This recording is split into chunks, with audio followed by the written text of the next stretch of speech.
Imagine this. The doors to a high-security prison swing open, and the room erupts into applause. Not for a correctional officer, not for a prison warden, but for a music mogul, Sean "Diddy" Combs. Why were inmates cheering? Why did this moment feel like a scene from a movie rather than a real-life courtroom drama? Well, buckle in, because this story isn't just about a verdict. It's about downfall, redemption, power, and the haunting truth that no amount of fame can cover up the scars of the past. On July 2nd, 2025, the unthinkable happened. Diddy, 55, walked out of the courtroom having just dodged a life sentence. He had been acquitted of the most serious federal charges against him: sex trafficking and racketeering, charges that could have locked him up for the rest of his life. His lead attorney, Mark Agnifilo, described a surreal scene behind prison walls. As Diddy returned to his cell, inmates stood and applauded, not out of celebrity worship, but something deeper. They all said, "We never get to see anyone who beats the government," Agnifilo revealed. In a place where hope is often in short supply, Diddy's acquittal, as complex and controversial as it was, became a symbol. A moment of light in the darkness. But here's where it gets real. Despite the courtroom victory, Combs isn't free. In a split verdict, he was convicted on 2 counts of transportation to engage in prostitution. Each charge carries a potential 10-year sentence. If served consecutively, he's looking at 20 more years behind bars. And Judge Aaron Subramanian wasn't playing around.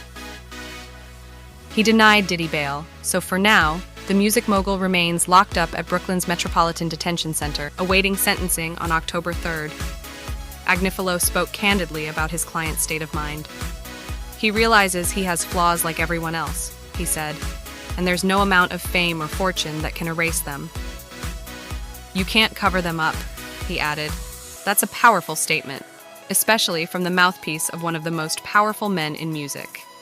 Throughout the explosive trial, prosecutors called 34 witnesses over 29 days, painting a disturbing picture of control and abuse, particularly centered around Cassie Ventura, Combs' former long-term partner. Cassie claimed she was coerced into what prosecutors called freak-offs, bizarre sex rituals involving male sex workers.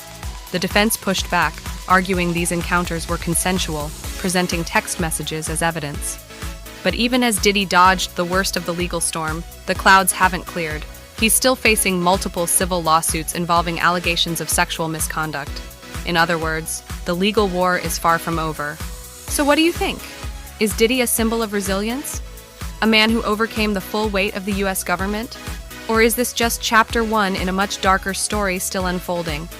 His fall from grace has captivated the world, and whether you're a supporter, skeptic, or simply stunned by the headlines, there's one thing we all have in common: we want the truth. Drop your thoughts in the comments. We want to hear your voice. Like this video if you think justice was served, or not. Share it with someone who's been following the Diddy case from day one. And don't forget to subscribe for more real stories, deep dives, and breaking news that cuts through the noise. This isn't just celebrity gossip. This is about power, accountability, and a justice system under the microscope. Stay tuned. The next chapter is coming.